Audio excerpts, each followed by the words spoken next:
Você é religioso? Acredita que a religiosidade pode interferir na sua qualidade de vida? Será que ela pode nos trazer saúde, sobretudo saúde mental? Para nos responder estes e outros questionamentos, o projeto AME Piauí Pergunta de hoje traz o professor doutor da Universidade Federal do Piauí, Kelson James Almeida, que também é neurologista, para comentar um artigo que nesse ano de 2020 foi citado mais de 300 vezes na Revista Brasileira de Psiquiatria, intitulado Religiosidade e Saúde Mental. Uma revisão. É com você, Dr. Kelson. Olá, tudo bem?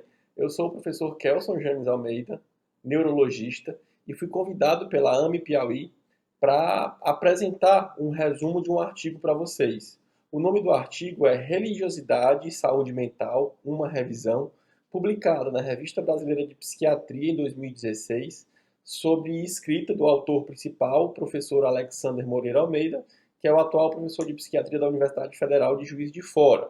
Qual que é o motivo da escolha do artigo? Esse artigo ele foi considerado em 2020 o artigo mais citado da Revista Brasileira de Psiquiatria, com mais de 300 citações.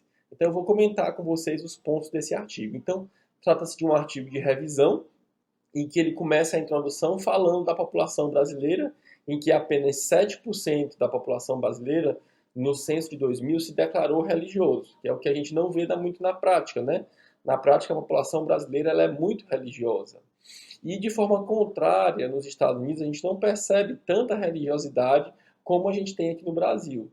Entretanto, nos Estados Unidos, 84 das 126 escolas médicas têm na sua grade curricular alguma matéria de religiosidade na formação dos médicos, o que a gente não vê aqui no Brasil, né?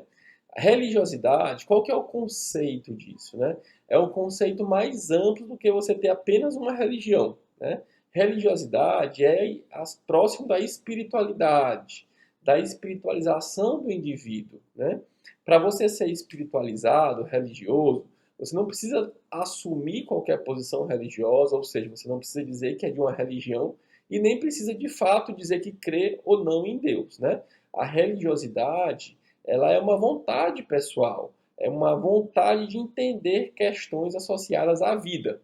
O que diferencia, por exemplo, de você pertencer a uma religião. Uma religião é um sistema organizado em que as pessoas vão praticar a espiritualidade. Então, pessoas espiritualizadas elas têm uma outra noção disso, desse conceito, né? Então, a primeira questão da introdução é isso. Religião, você ter uma religião é diferente de você ser espiritualizado.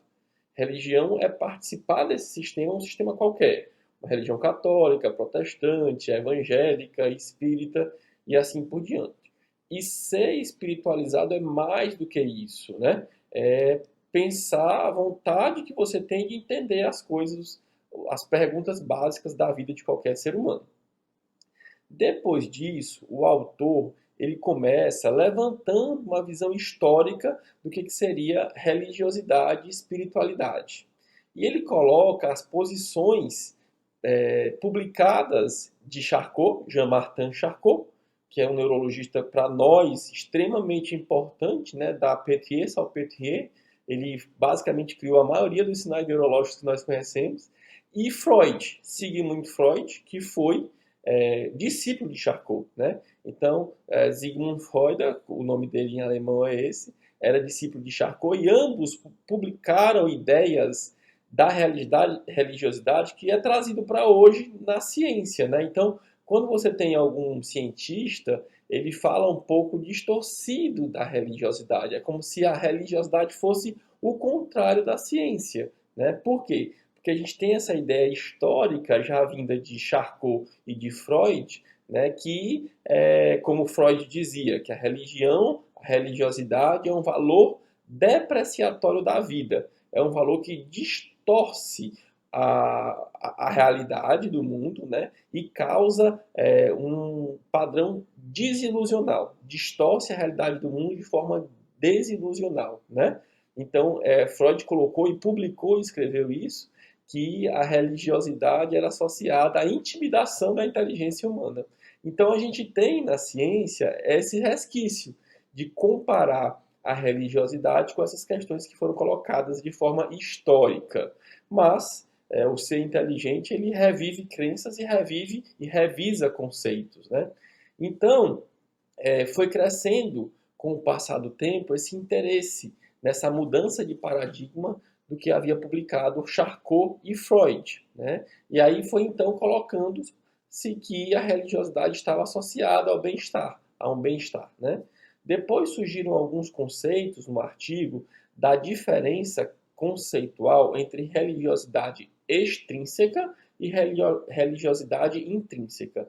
A religiosidade extrínseca acontece mais naquelas pessoas que estão dispostas a procurar uma religião para fins próprios, como, por exemplo, servir os outros ou responder a alguns interesses pessoais, né? Então, essas pessoas elas podem utilizar, na forma de orientação extrínseca, a religião para promover um determinado senso de segurança, um senso de sociabilidade, até de distração, né? Um senso de autojustificação. Então, algumas pessoas utilizam da religiosidade para justificar coisas que estão fora dela. Isso é o tipo de orientação extrínseca.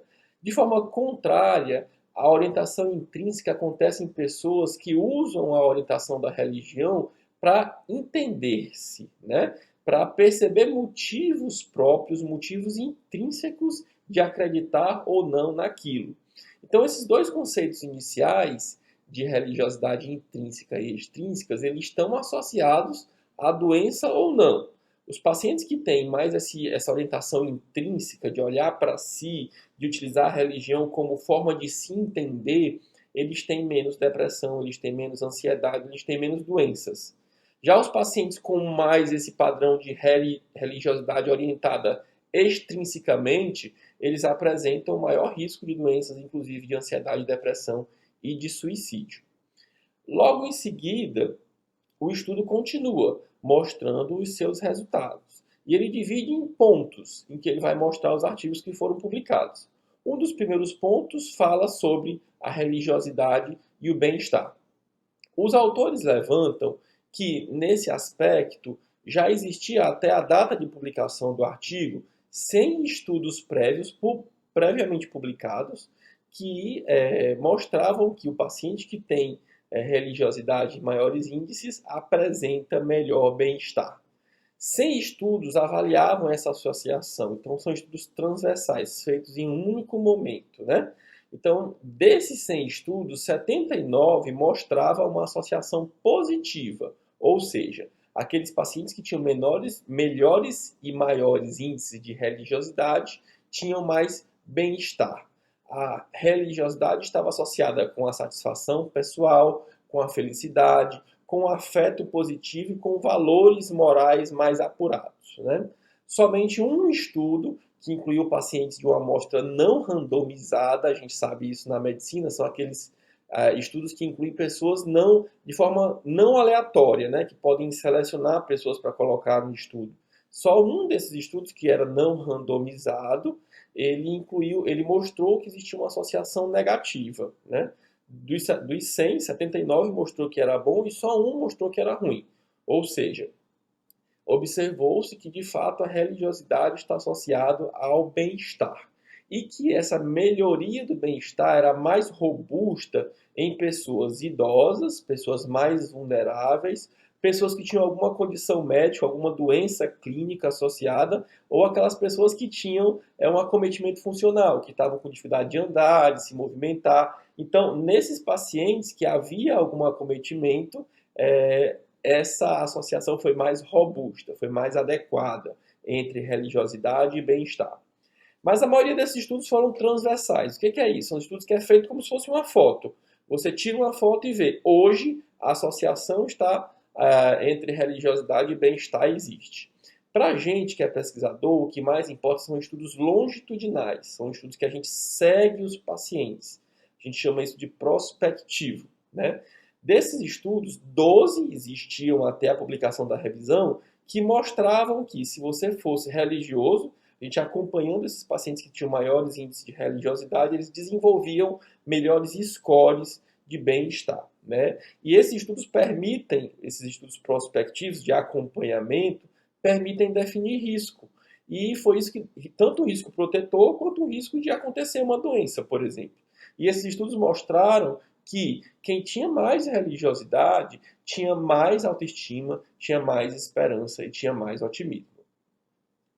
Um estudo com 1.126 idosos não institucionalizados, ou seja, que não estavam em clínicas de reabilitação, mostrou que existe de fato uma proximidade, uma associação entre a proximidade com Deus e o otimismo. Mesmo que você controle as variáveis como, por exemplo, idade, sexo, a quantidade de dinheiro que você ganha. Porque às vezes você vai fazer um estudo desse, né?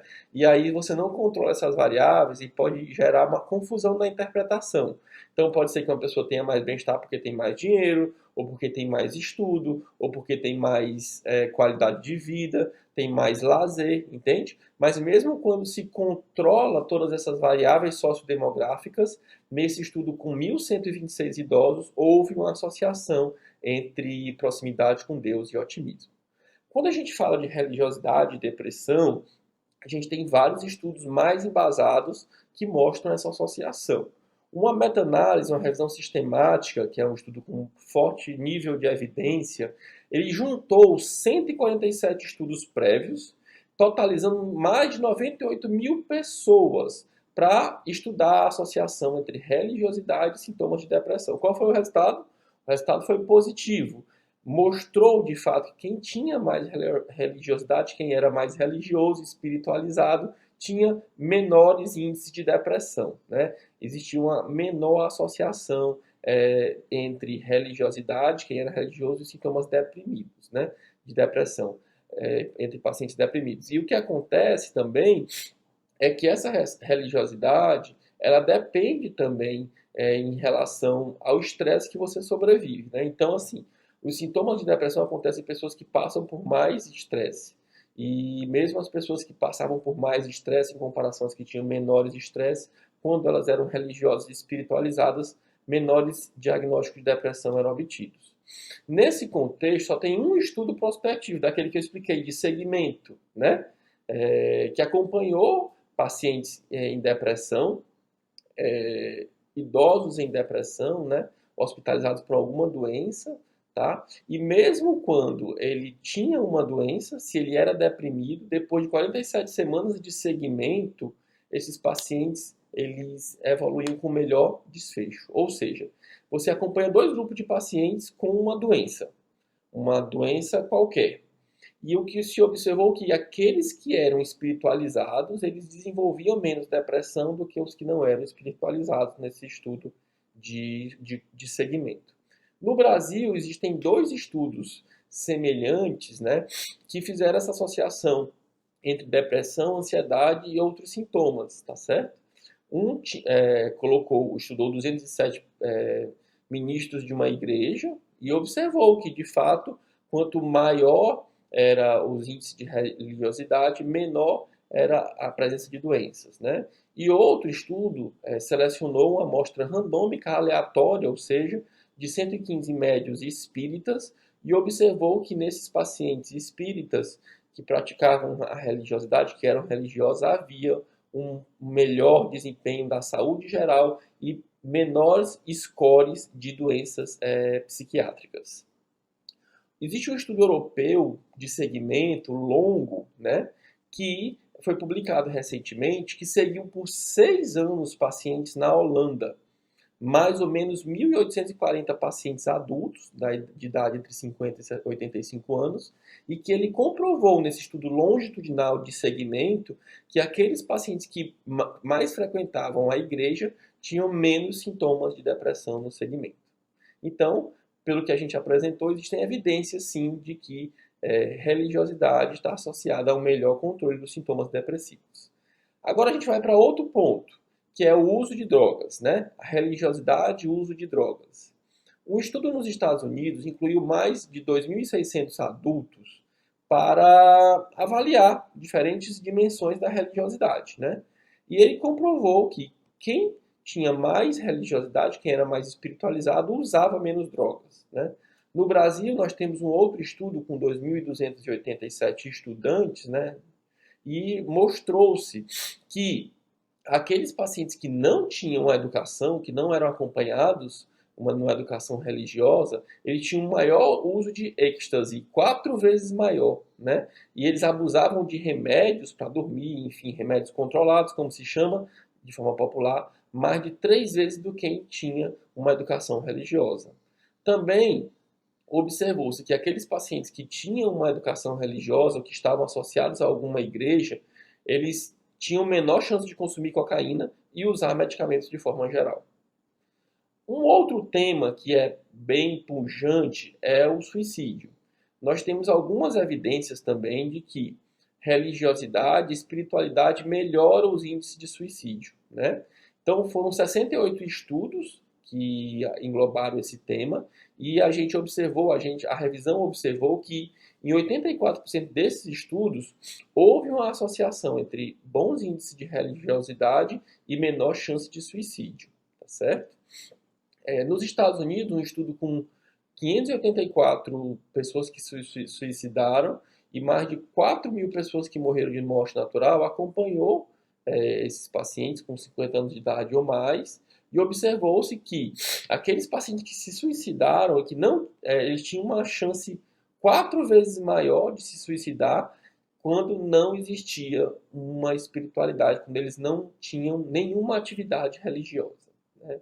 Outro estudo nesse tema de religiosidade e suicídio, ele acompanhou mais de 27.000 mortes de pessoas jovens nos Estados Unidos de 15 a 35 anos, nos anos de 1991 a 1995, na cidade de Utah, nos Estados Unidos, né? Então ele observou que o risco de suicídio para as pessoas que não tinham nenhum acompanhamento religioso, que não eram espiritualizadas, que não participavam de nenhuma religião, ele chegava a 7,64 de odds. O que é isso? É um risco 7 vezes maior, 7 vezes e meio maior de se suicidar quando não se tinha nenhuma atividade religiosa.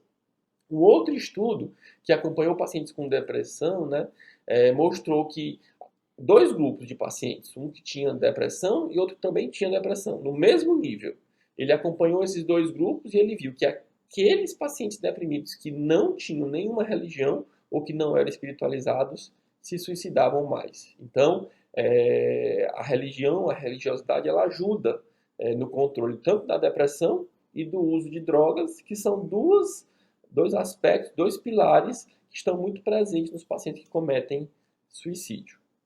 E aí, para finalizar o artigo, ele coloca alguns pontos, né? Como é que a religiosidade pode influenciar no estilo de vida?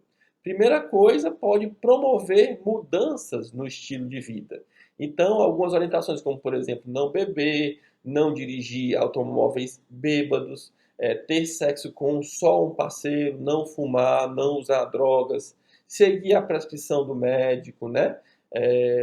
Examinar você mesmo para algumas doenças, são orientações que podem ser dadas em algumas casas religiosas que podem melhorar, de fato, o entendimento de determinadas doenças, podem até ajudar na prevenção de determinadas doenças. Esse comportamento espiritualizado pode favorecer, por exemplo, que algumas orientações sejam dadas, como, por exemplo, tirar um dia da semana para descansar, né? Considerar o seu corpo como um templo sagrado, não participar de orgias e assim por assim dizer, ter um sexo monogâmico, né? Beber e comer de forma moderada, procurar relações em que vocês tenham mais paz, né? Então, tudo isso pode favorecer que você fuja do estresse, que você não entre tanto em competição, que você fuja do individualismo, que você fuja do narcisismo. E todas essas questões favorecem uma melhor saúde mental, né? Algumas outras práticas religiosas, porém, elas podem trazer risco, né? A gente sabe que por exemplo, visitar um lugar muito distante pode, para praticar uma determinada religião, pode estar associado a um risco. Algumas religiões, infelizmente, proíbem o uso de vacinas, proíbem o uso de medicações, não que a gente critique, né? Mas a gente sabe que não vacinar hoje em dia está associado à doença. Não tomar sangue, por exemplo, pode prejudicar na hora de uma urgência, né? Então, por exemplo, vai que alguma seita, por exemplo, pode induzir com que seus membros sejam violentos contra as pessoas que não praticam aquilo, que não acreditam naquilo. Então, são comportamentos de risco que podem também ser colocados por religiões, né? A gente tem que pesar sempre os dois lados. Pensando em suporte social, como é que a religiosidade pode mudar o seu estilo de vida?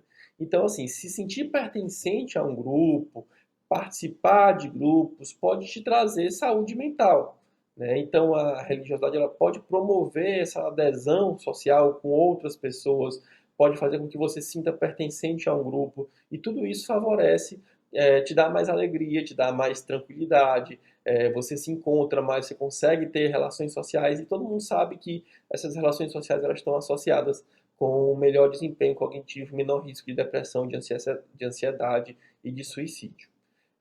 Além disso, a religiosidade ela pode ajudar a mudar características cognitivas do paciente e emocionais. Então, você pode aprender, durante a prática de religiosidade, a se aceitar mais, a ter mais resiliência, a procurar paz, uma paz interior, né? Procurar o autoconhecimento, entender por que que você vive, achar um propósito para a sua vida, né? Entender as suas próprias falhas e ter compaixão com você mesmo, entender que a gente também pode falhar, né? Entender que a gente pode ter uma imagem mais positiva, dar mais compaixão para nós mesmos. Todas essas características podem mudar na personalidade de uma pessoa, desde que uma determinada religião ela ajude de fato ao entendimento, ao autoconhecimento, à autopercepção, à autocompaixão, e tudo isso pode dar um desfecho mental mais adequado, né? Algumas práticas religiosas também podem mudar o estilo de vida, tá certo? Podem influenciar o estilo de vida. Que a principal delas é a meditação. Hoje a gente tem vários estudos que já comprovam de fato que a meditação e algumas técnicas como o mindfulness, que é atenção plena, né? Mindfulness do inglês, tá? Podem ajudar que você se concentre mais, podem promover mudanças na sua personalidade, diminuindo os riscos de ansiedade, diminuindo os riscos de depressão, melhorando o autoconhecimento também. E tudo isso, junto com terapia cognitivo-comportamental, que é uma coisa que as psicólogas têm uma certa abordagem desse aspecto de terapia cognitivo-comportamental, pode melhorar ataque de pânico, transtorno de ansiedade generalizada, depressão, insônia, uso de drogas, dores crônicas, né? Então, todas essas mudanças, essas práticas religiosas, elas podem favorecer, então, um melhor desempenho cognitivo, podem favorecer que você tenha, de fato, menos risco de depressão, menos risco de ansiedade. E aí, por fim, que são colocadas algumas conclusões, né? Que, primeiro, a gente tem as implicações disso. Como é que o médico ele vai utilizar essas características de religiosidade na prática do consultório, tá certo? Então, assim, o artigo ele reconhece que o médico precisa reconhecer aqueles pacientes no consultório que têm necessidades de se espiritualizar, tá certo? Mas a maioria desses médicos ainda estão desconfortáveis. É um artigo dirigido a psiquiatras, então ele coloca assim, os psiquiatras, alguns deles ainda se sentem desconfortáveis de tocar nesse assunto. Então, esse treinamento ele é necessário nas escolas, né? Para tentar integrar a espiritualidade à prática clínica, tá? O profissional, para isso, ele precisa entender o ser que ele está consultando, né? O médico ele precisa entender o paciente que ele está consultando, entender o quão é importante a religião na vida daquele paciente, qual o significado que aquela religião tem para aquele paciente, tá certo? E entender qual que é a cultura do paciente. A gente não pode se chocar diretamente com a cultura. Então, se é um paciente que pratica alguma religião da área dele, não é pelo fato da minha religião não permitir isso que eu vou criticar isso como médico. Não. A gente tem que ter um entendimento da cultura daquele paciente, do conhecimento que ele tem da religião, do meio ambiente em que ele vive, para até ajudar ele na autoaceitação e nas práticas de religiosidade de uma forma geral. Na presença de alguma doença, por exemplo, algumas doenças psiquiátricas, a religião ela é muito forte, né? Então, até contribui para os sintomas, como, por exemplo, alguns transtornos obsessivos, desilusões, por exemplo. Então, nesses casos, o médico tem que identificar qual o paciente que utiliza-se da religiosidade de forma rígida e inflexível, né? Então, isso de fato, a religiosidade pode atrapalhar em algumas doenças, e aí o médico tem que começar a entender qual é o padrão do paciente. Outras coisas que também acontecem é que, às vezes, algumas práticas religiosas ou religiões em específico, elas negam o tratamento médico. Então, até impedem que o paciente faça um tratamento médico ou que procure a psicoterapia, né, que é o tratamento com o psicólogo, certo? Então, isso é uma questão que tem que ser observada, tá certo? Além disso, a gente sabe que existem algumas práticas religiosas que podem favorecer o abuso de pacientes mais vulneráveis. Então, o médico ele precisa estar atento, o estudante de medicina também, para orientar aqueles pacientes mais vulneráveis a não sofrerem determinados abusos em algumas práticas religiosas. Então, vocês veem que a nossa responsabilidade como médico ela cresce quando se sugere a importância da religiosidade. Mesmo assim, o artigo conclui, em poucos pontos de conclusão, que de fato no passado os médicos tenderam a negar a importância da religiosidade na saúde mental, até pelo aquilo que eu tinha falado de Freud e de Charcot. Mas alguns estudos epidemiológicos provaram o contrário, né?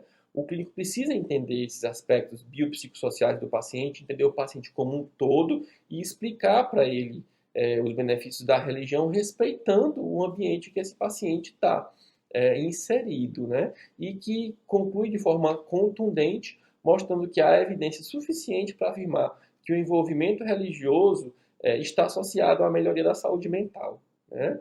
Mas mais pesquisas são necessárias para entender como que a gente pode aplicar isso na prática clínica e compreender os fatores mediadores dessa associação entre religião e bem-estar. Então, espero que vocês tenham aproveitado. É interessante mostrar e explicar esses estudos e entender a conclusão final de que religiosidade é muito importante para a saúde mental dos pacientes. Eu agradeço de novo o convite e espero que tenha contribuído para o entendimento de vocês, tomando como base esse aspecto científico e trazendo para as questões de religiosidade. Muito obrigado.